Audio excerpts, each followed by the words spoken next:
ଗୋଟିଏ ଦିନର କଥା। ଏକ ଘଞ୍ଚ ଜଙ୍ଗଲ ମଧ୍ୟରେ ସରୁ ନାମକ ଏକ ଛୋଟ ପୁଅ ରହୁଥିଲା।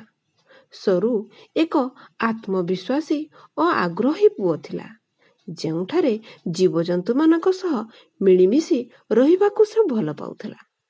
ସେ ବିଶ୍ୱାସ କରୁଥିଲା ଯେ ଜୀବଜନ୍ତୁମାନେ କେବେ ମିଛ କହିପାରିବେ ନାହିଁ। ଗୋଟିଏ ଦିନ ସରୁ ଘନ ଜଙ୍ଗଲ ମଧ୍ୟରେ ପ୍ରବେଶ କଲା। ସେଠାରେ ସେ ଦେଖିଲା ଏକ ବିଶାଳକାୟ ନାଗ ରହିଛି। ସରୁ ଭାବିଲା, ଏହା ଏକ ବଡ଼ ଅବସର।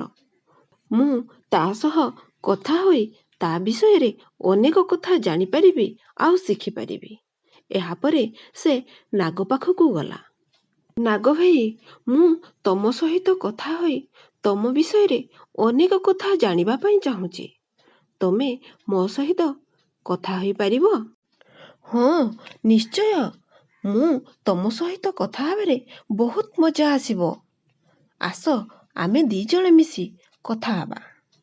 ସରୁ ନାଗର କଥାକୁ ସମ୍ପୂର୍ଣ୍ଣ ବିଶ୍ୱାସ କଲା। କିନ୍ତୁ ନାଗ ମନରେ ଥିଲା ଅନ୍ୟ ଏକ ଯୋଜନା। ନାଗ ଭିତରେ କେତେ ଖରାପ ଯୋଜନା ସବୁ ଜନ୍ମ ନେଉଥାଏ। ସେ ଭିତରେ ଭିତରେ ଭାବୁଥାଏ, ଏହାକୁ କିପରି କଥା କହି ଜଙ୍ଗଲ ଭିତରକୁ ନେଇଯିବି। କିଛି ସମୟ ପରେ ନାଗଟି ଅସ୍ତବ୍ୟସ୍ତ ହୋଇ ସୁରୁକୁ ଆକ୍ରମଣ କରିବାକୁ ଆସିଲା। ନାଗର ଚକ୍ଷୁ ଯେମିତି ଲାଲ ହୋଇ ଜଳିପୋଡ଼ି ଯାଉଥିଲା ପରି ଦେଖାଯାଉଥିଲା।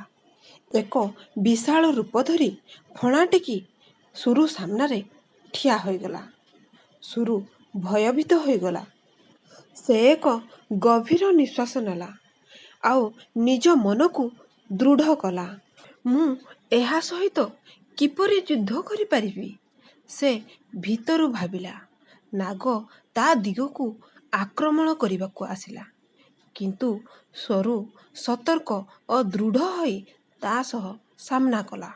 ଶେଷରେ ନାଗ କହିଲା, ତୁମେ ଏହି ଯୁଦ୍ଧ ଜିତିଗଲ, କିନ୍ତୁ ମୋତେ ବିଶ୍ୱାସ କରି ମସ୍ତ ବଡ଼ ଭୁଲ କଲ। ସୁରୁ ହସିଦେଇ କହିଲା, ବିଶ୍ୱାସ ସବୁଠାରୁ ବଡ଼ ଜିନିଷ। କିନ୍ତୁ ଯେଉଁଠାରେ ଭରସା କରିବାର ସ୍ଥିତି ନାହିଁ, ସେଠାରେ ସତର୍କ ରହିବା ଜରୁରୀ।